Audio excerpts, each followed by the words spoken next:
తెలంగాణ ఇప్పుడిప్పుడే కోలుకుంటోంది. కొన్ని జిల్లాలు ఇంకా జలదిగ్బంధంలోనే ఉన్నాయి. అటు గోదావరి మాత్రం శాంతించడం లేదు, మళ్లీ ఉగ్రరూపం దాల్చింది. దీంతో అధికారులు అప్రమత్తమయ్యారు.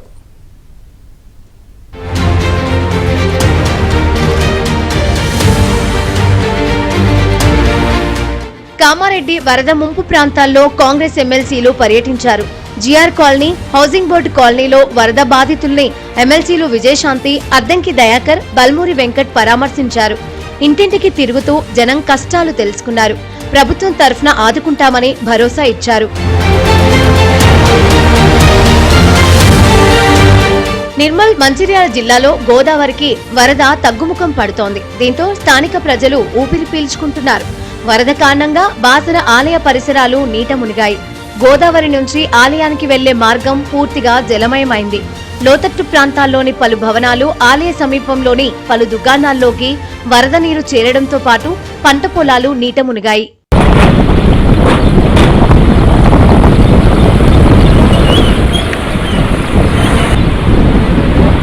సిద్దిపేట, కాజీపూర్లో చెరువుకు గండి పడటంతో గ్రామస్తులు అప్రమత్తమయ్యారు.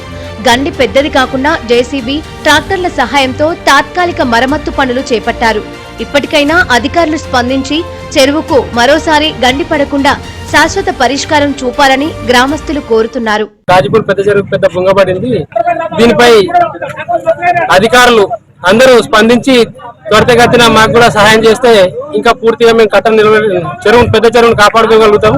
ఇప్పటికైనా మా గ్రామ ప్రజలు ప్రతి ఒక్కరూ తమ వంతుగా శక్తి వంచన లేకుండా పనిచేస్తున్నారు. కాబట్టి ఇప్పటి వరకు అయితే 90% కంట్రోల్ అయింది. ఒక 10% మాత్రమే మిగిలి ఉంది. దయచేసి అందరు అధికారులు త్వరగా స్పందించి ఆ సమస్య కూడా మీ నుంచి పరిష్కారం దొరుకుతుందని ఆశిస్తున్నాను.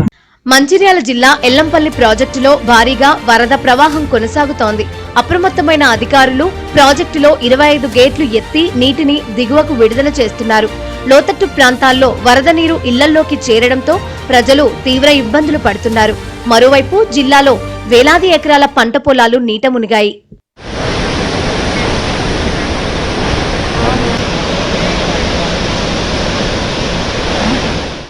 భారీ వర్షానికి పోచారం డ్యాం పొంగి పొర్లడంతో మెదక్, కామారెడ్డి జిల్లాల సరిహద్దు రోడ్డు తెగిపోవడంతో రాకపోకలు నిలిచిపోయాయి. గత వారం రోజులుగా నాగిరెడ్డి మండల ప్రజలు మెదక్ జిల్లాలో ఉండిపోయారు.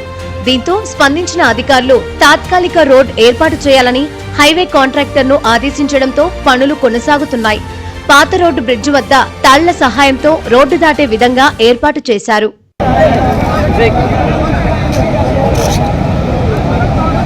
మెదక్ జిల్లా ఏడుపాయల ఆలయంలో వరద ఉధృతి కొనసాగుతోంది. మంజీరా ప్రాజెక్టు నుంచి దిగువకు భారీగా వరద నీరు వచ్చి చేరుతోంది. దీంతో గనుపూర్ ఆయకట్ట పొంగి పొర్లడంతో ఏడుపాయల ఆలయం జలదిగ్బంధమైంది.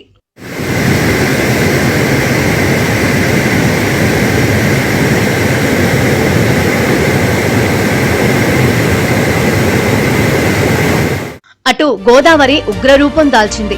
ఎగువ రాష్ట్రాల్లో కురిసిన భారీ వర్షాలకు గోదావరిలో నీరు అంతకంతకు పెరుగుతోంది.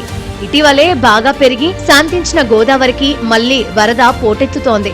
భద్రాచలం వద్ద ఇప్పటికే మొదటి ప్రమాద హెచ్చరిక జారీ చేశారు. పోలవరం ప్రాజెక్టు నుంచి 9,69,000 క్యూసెక్కుల నీటిని అధికారులు దిగువకు విడుదల చేశారు. విలీన మండలాలైన వేలేరుపాడు, కుక్కునూరు మండలాల్లో గోదావరి వరద నిలకడగా ఉంది. లోతట్టు ప్రాంతాలు నీటిలోనే ఉన్నాయి. వేలేరుపాడు మండలంలో 23 గ్రామాలు జలదిగ్బంధంలోనే ఉన్నాయి. కుక్కునూరు మండలం దాచారం గుండేటివాగు లో లెవెల్ బ్రిడ్జ్ నీట మునిగి ఉండడంతో 6 గ్రామాలకు రాకపోకలు నిలిచిపోయాయి. గోదావరిలో వరద ప్రవాహం పెరుగుతూ ఉండడంతో కోనసీమలోని లంక గ్రామాల ప్రజలు ఆందోళన చెందుతున్నారు.